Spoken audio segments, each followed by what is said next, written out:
Welcome to Nanak classes. दोस्तों, Nanak classes के YouTube channel पे आपका स्वागत है। आज है 23 अगस्त और 23 अगस्त 2023 के जितने भी most important Rajasthan current affairs के क्वेश्चन बनते हैं, आज हम उनका डिस्कस करेंगे। पूरा वीडियो ध्यान से देखना और लास्ट में मैं आपसे क्वेश्चन पूछूंगा जिनके जवाब आपको कमेंट बॉक्स में देने हैं। आज हम पढ़ेंगे प्रदेश का 5वां और देश का 54वां टाइगर रिजर्व बन चुका है। उदयपुर में राष्ट्रमंडल संसदीय संघ का राष्ट्रीय सम्मेलन और सभी पंचायतों में पशु चिकित्सालय खोलने वाला पहला जिला कौन सा बना है। पूरी डिटेल में इसकी चर्चा करेंगे। डेली 8 बजे, संडे के दिन वीकली और फिर मंथली क्लास मिलती है। रोज इस समय आपके सामने हाजिर हो जाते हैं इस प्रकार की क्लास लेके। बस आप निरंतर अध्ययन करें, पूरा वीडियो देखा करो, सब लास्ट वाले क्वेश्चन का जवाब दिया करो, ताकि आप निरंतर प्रवाह के साथ अगर इस प्रकार करंट अफेयर्स पढ़ते रहे तो निश्चित है आपको करंट अफेयर्स सफलता जरूर दिलाएगा। तो स्टार्ट करें आज की क्लास। सभी प्यारे विद्यार्थियों को प्यार भरा नमस्कार, गुड मॉर्निंग। सबसे पहले कल के क्वेश्चनों को रिवाइज करते हैं। कल हमने पढ़ा 25वां राजीव गांधी राष्ट्रीय सद्भावना पुरस्कार किसे प्रदान किया गया। वनस्थली विद्यापीठ टोंक। राजस्थान स्टेट गेम्स द्वारा स्वास्थ्य सुरक्षा और पर्यावरण संरक्षण नीति कब लागू की गई। 25 जुलाई 2023। और प्रधानमंत्री नरेंद्र मोदी ने 27 जुलाई 2023 को राजस्थान में कितने एकलव्य मॉडल आवासीय विद्यालय का उद्घाटन किया। 6। और भारत में पहली बार किस अभयारण्य के नीचे से 8 लेन की ट्विन टनल बनाई जाएगी। मुकुंदरा हिल्स। इसकी क्विज आपको टेलीग्राम पे मिल गई, प्लस इसकी पीडीएफ मिल गई।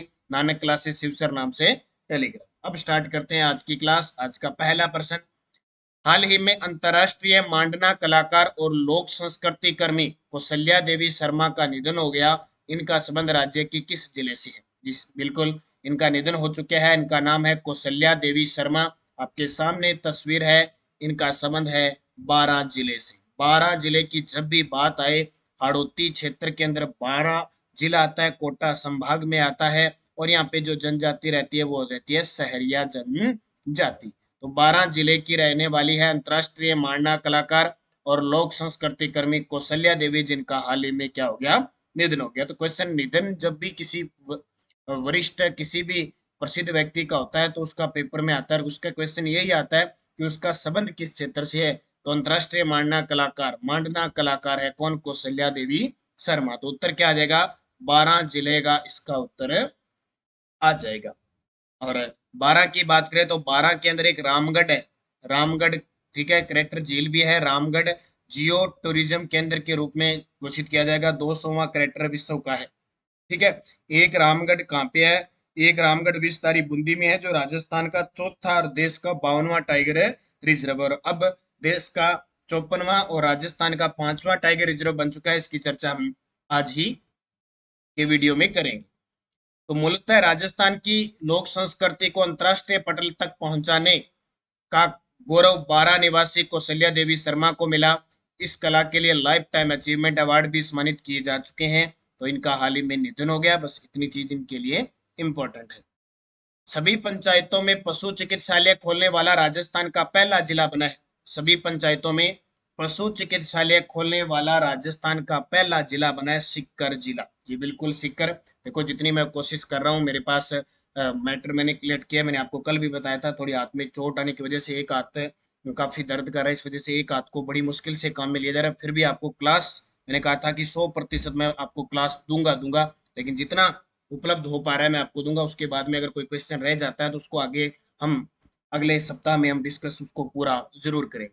तो सभी पंचायतों में पशु चिकित्सालय खोलने वाला राजस्थान का पहला जिला बन गया सीकर। यानी अपने राजस्थान के अंदर जितनी भी पंचायत है उनके अंदर पशु चिकित्सालय खोलने वाला, जैसे गाँव के अंदर अपने अपने लिए जो चिकित्सालय खुले हुए हैं ना सभी लगभग गांव में, उसी प्रकार पशु चिकित्सालय खोलने वाला राजस्थान का पहला जिला बन गया सीकर। यानी सीकर की हर पंचायत के अंदर पशु चिकित्सालय, ठीक है, पशु चिकित्सालय है। अनूपगढ़ देखो नया जिला बन गया, ब्यावर बन गया, सलूम्बर बन गया। अब इनके आगे आगे जैसे जैसे महत्वपूर्ण चीजें हमें मिलती जाएगी हम पढ़ते जाएंगे। अब देखो सीकर की बात है ना, सीकर इतने दिन हम ये पढ़ते थे कि सीकर जिला अर्धचंद्राकार है और उड़ते हुए पक्षी के समान है, ऐसे से हम पढ़ते थे ना। लेकिन अब सीकर जिले के बेचारे का एक पंख काट दिया और यहाँ बना दिया नीम का थाना। क्या बना दिया, नीम का थाना। तो अब उड़ते हुए पक्षी के आकार को हटा दिया, क्योंकि अब राजस्थान के जिलों की पहले आकृति पढ़ते थे ना, वो आकृति भी अब हट चुकी है। नीम का थाना बन गया, एक पंख इसका काट दिया, इसका सीकर जिले का। सीकर जिले की इस साइड जो सीमा लगती है वो चूरू जिले से लगती है। हालांकि इतना गहराई से नहीं पूछा जाता, लेकिन राजस्थान का मैप है, राजस्थान की भौतिक स्थिति है, स्थिति विस्तार हमें पता होना ही चाहिए। तो हम फ्री नहीं रहना चाहिए, हमें ज्ञान बढ़ाते रहना चाहिए, हर चीज को देखते रहना चाहिए। तो इधर लगता है राजस्थान सीकर से झुंझुनू लगता है। और इस साइड कौन सा लग गया? अब नीम का थाना लग गया। और इसके अलावा अब जो एक नया जिला बना है नागौर से अलग होकर, डिडवाना और कुचामन, वो इसके इस साइड लगता है। और इस साइड जो लगता है वो लगता है जयपुर ग्रामीण। क्या लगता है? जयपुर ग्रामीण लगता है। तो ये चीज आपको याद रखनी है। सीकर जिला जो पहले उड़ते हुए पक्षी के समान थे, क्या काट दिया? इसका पंख काट दिया। अर्ध चंद्राकार और प्याले नुमा भी इसको कहते थे, लेकिन अब थोड़ा सा प्याला टेढ़ा हो गया। ठीक है, पहले प्याला भरा हुआ था, अब थोड़ा सा छोटा सा आधा रह गया। यानी एक बाटी पूरी भरडी चागी आधियों कम रहेगी। ठीक है, तो ये सीकर जिले की खासियत है। इससे नीम का तना, लेकिन एक सौगात अच्छी मिली, सीकर को संभाग बना दिया, लेकिन बहुत सारी चीजें छीन भी ले गया नीम का थाना।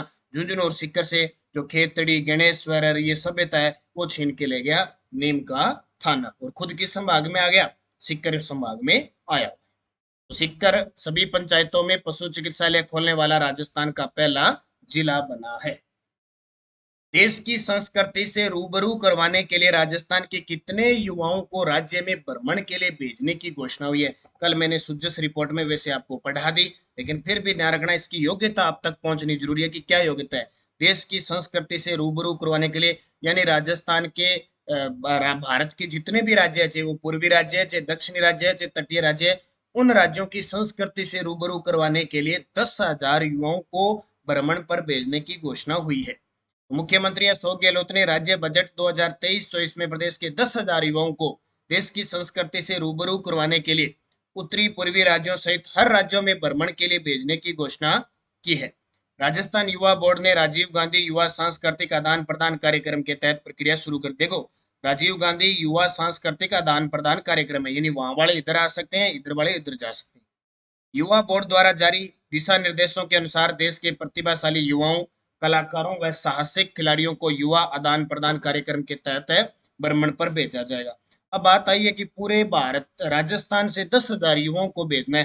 ठीक है, अब वो 10,000 युवा किसको प्राथमिकता मिलेगी? तो थोड़ी सी योग्यता ध्यान रखना। सबसे पहले तो राजस्थान का मूल निवासी है ही है। 31 मार्च 2023 को आयु 15 से 19 वर्ष होनी चाहिए, यानी 15 से 19 वर्ष की आयु होनी चाहिए। सॉरी, 29 वर्ष, 15 से 29 वर्ष। 12वीं कक्षा में 60% उत्तीर्ण होना चाहिए, यानी 12वीं क्लास में फर्स्ट डिवीजन आनी चाहिए। अब उन्हीं को भेजा जाएगा, नहीं तो अब सिद्धों को, बिना पढ़े लिखों को भेज देंगे तो फिर पता कैसे चलेगा क्या संस्कृति? उनके लिए तो फिर भैंस के आगे बीन बजाना है। इसलिए मतलब थोड़े पढ़े लिखे होंगे ना, तो वो समझ पाएंगे, हाँ भी असम है, हाँ भी केरल है, वहां पे ये भाषा बोली जाती है, झील है, वहाँ की संस्कृति, ऐसी ऐसी चीजें। विभिन्न सांस्कृतिक प्रतियोगिता में जिला राष्ट्रीय स्तर पर विजेता कलाकार भी होंगे। खेल कूद और साहसिक गतिविधियों से जुड़ी प्रतियोगिताओं में जिला और राष्ट्रीय स्तर पर विजेता होंगे। अब देखो इसमें कौन कौन ये होंगे विजेता, है ना? उनको NSS, NCC, scout guide, Hindustan guide, NYKS सहित अन्य युवा विकास संस्थाओं के सदस्य, विभिन्न क्षेत्रों में नवाचार करने वाले युवा, यानी ये सारी की सारी क्या है? योग्यता है। ये टोटल योग्यता वाले 10,000 युवाओं को देश की अलग अलग राज्यों की संस्कृति से रूबरू करवाने के लिए भ्रमण के लिए भेजा जाएगा। 22 से 26 अगस्त 2023 डिग्गी कल्याण जी के मेले में राजस्थान सरकार ने यात्रियों को रोडवेज में 50% छूट दी जा रही है। यह किस जिले में है? तो लगभग तो क्या है, लखी मेले जहां भी लगेंगे, यानी लाखों में श्रद्धालु आते हैं ना, उन सब मेलों में यात्रियों को रोडवेज बसों में 50% की छूट दे दी। अब डिग्गी कल्याण जी का मेला कहाँ लगता है? ये लगता है टोंक के अंदर। डिग्गी डीग मत कर देना, ये डीग जिला बना है नया। डिग्गी कल्याण जी का मेला टोंक के अंदर लगता है, नवाबों का शहर टोंक। ठीक है, नवाबों का शहर है टोंक। इस टोंक की स्थापना अमीर खां पिंडारी ने की थी, ये डिग्गी कल्याण जी। ठीक है, यहाँ पे रोडवेज बसों में 50% की छूट। तो मुख्यमंत्री अशोक गहलोत द्वारा राज्य बजट वर्ष 2023-24 में की गई घोषणा के क्रम में प्रदेश में लखी मेलों में राज्य पथ परिवहन निगम की साधारण और एक्सप्रेस बसों के किराए में पहले 30% की छूट थी, बढ़ाकर 50 कर दी। और इसके साथ ही लखी मेलों की संख्या पहले 3 ही मानते थे, अब 15 कर दी, यानी पहले 3 लखी मेलों में ही छूट थी, अब जो मेले हैं 15 लखी मेलों में ये छूट दी गई है। ये भी बहुत बड़ी बात है। लक्खी मेलों में राजस्थान रोडवेज में 30% की जगह 50% छूट। और ये डिग्गी कल्याण जी का मेला कहाँ लगता है? ये लगता है टोंक। 20 से 24 अगस्त 2023 तक राष्ट्रमंडल संसदीय संघ का राष्ट्रीय सम्मेलन राजस्थान में पहली बार कहाँ आयोजित हो रहा है? उदयपुर में। और मैं कह रहा हूँ 100% ये पेपर में आएगा। 100% पेपर में आएगा, ये सोच लो। या तो तारीख पूछेगा, या पहली बात तारीख नहीं, इतना ही आएगा कि राष्ट्रमंडल संसदीय संघ का राष्ट्रीय सम्मेलन राजस्थान में पहली बार उदयपुर के अंदर। ये उदयपुर आएगा क्योंकि उदयपुर वैसे ही चर्चा में रहता है। तो राजस्थान में पहली बार राष्ट्रमंडल संसदीय संघ के भारत क्षेत्र का सम्मेलन होने जा रहा है। राष्ट्रमंडल संसदीय संघ का ये 9वां सम्मेलन है, जिसकी मेजबानी उदयपुर को मिली है। 20 से 24 अगस्त 4 दिवसीय सम्मेलन हो रहा है। और इसकी अध्यक्षता किसकी अध्यक्षता में? 17वीं लोकसभा के अध्यक्ष ओम बिरला की अध्यक्षता में इसका आयोजन हो रहा है।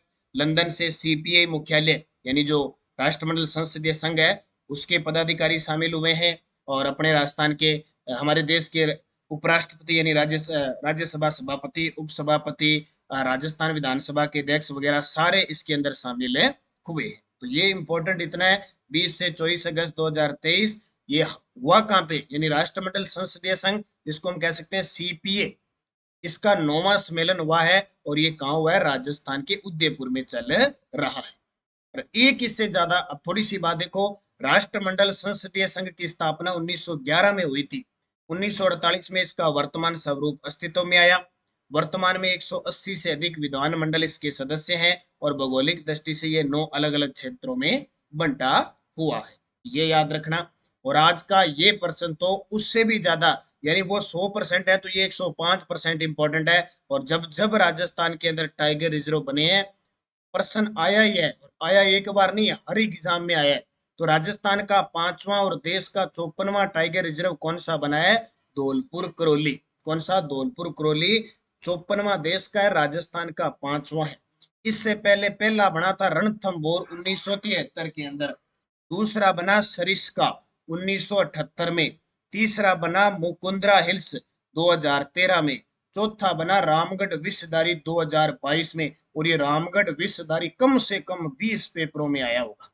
और अब ये आएगा, फिर पूरी लड़ी लग जाएगी इनकी। तो राजस्थान का 5वां और देश का 54वां टाइगर रिजर्व कौन सा बना है? धौलपुर करौली। धौलपुर करौली।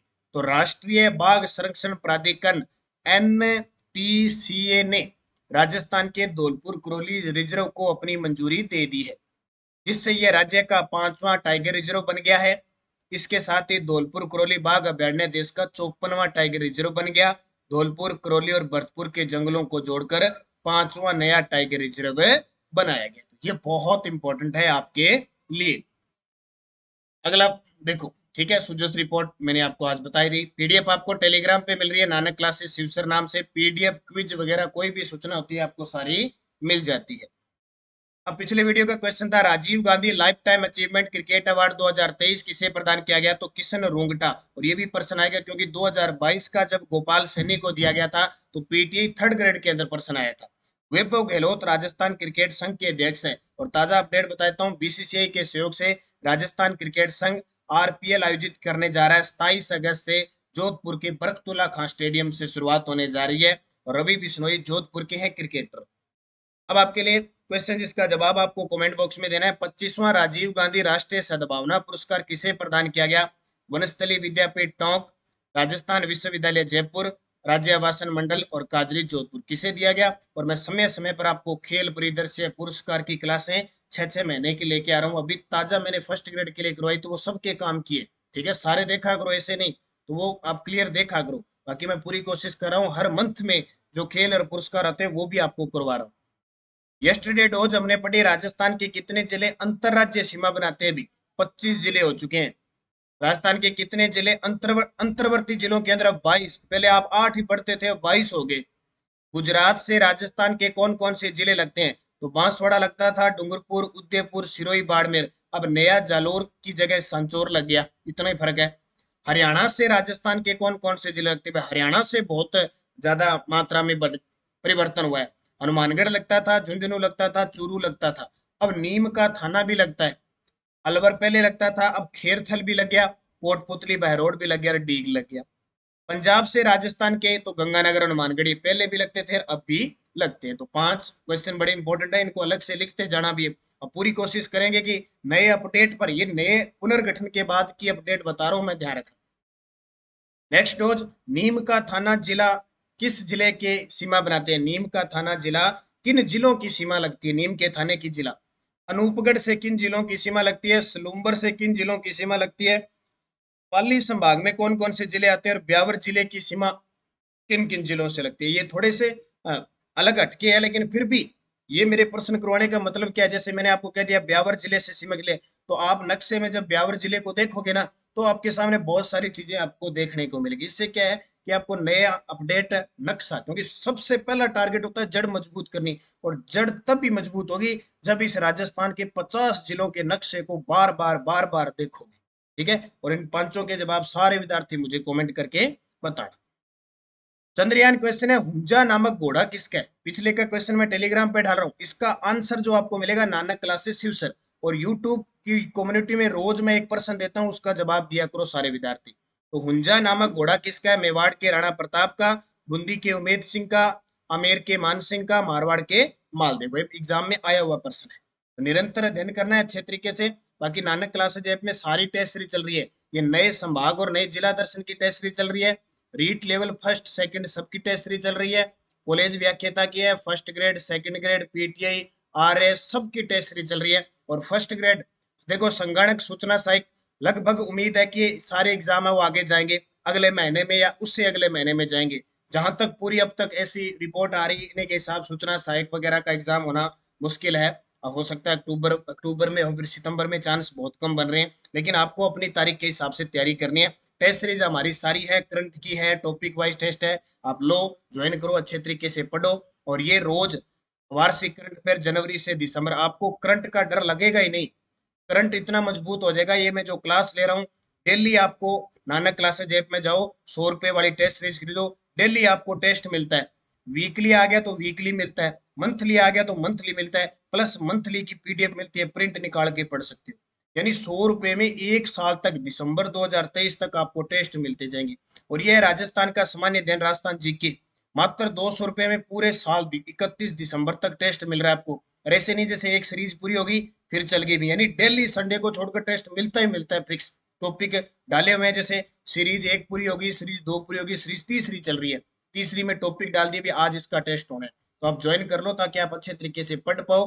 बाकी प्रताप क्लासेज में कांस्टेबल की टेस्ट सीरीज चल रही है, और आरपीएससी दिनस्थ बोर्ड में पूछे गए प्रश्न, मान लो जैसे आरएस की कला संस्कृति के पूछे गए प्रश्न, आरएस की भूगोल के पूछे गए, पीटीआई के भूगोल के पूछे गए, ऐसे हर एक एग्जाम के पूरे एक सब्जेक्ट के सारे ऐसे टेस्ट डाले जा रहे हैं मात्र 100 रुपए में, और वीडियो भी इसमें दी जा रही है। ये है प्रताप क्लासेज का। तो आप निरंतर अध्ययन करो, अच्छे तरीके से पढ़ो, निश्चित है आपको सफलता मिलेगी। लेकिन आपको इस सफलता को प्राप्त करने के लिए एक ही जरिया, मेहनत, खूब मेहनत, जी तोड़ के मेहनत करनी पड़ेगी। और मेहनत भी कैसी, ऐसे नहीं 5 दिन पढ़ लिए 10 दिन पढ़े नहीं, वो मेहनत कभी काम नहीं आती, वो भूल जाओगे। कंटिन्यूज होनी चाहिए मेहनत। टारगेट बना लो, मैं मुझे एक महीने में इतने घंटे पढ़ना है। मान लो कहीं 2 दिन काम हो गया, तो वो 2 घंटों की भरपाई, 2 दिनों की भरपाई अगले 4 दिनों में करनी है, तब जाके मेहनत आपकी सफल होती है। निरंतरता सबसे बड़ी बात है। मेहनत तब भी आपकी कारागर होगी जब आप उसको लगातार और समय के हिसाब से करोगे, तो ही सफल होगे। बाकी आप सारे बुद्धिजीवी हो, बताने की आपको जरूरत नहीं। धन्यवाद। जय हिंद, जय भारत, जय राजस्थान।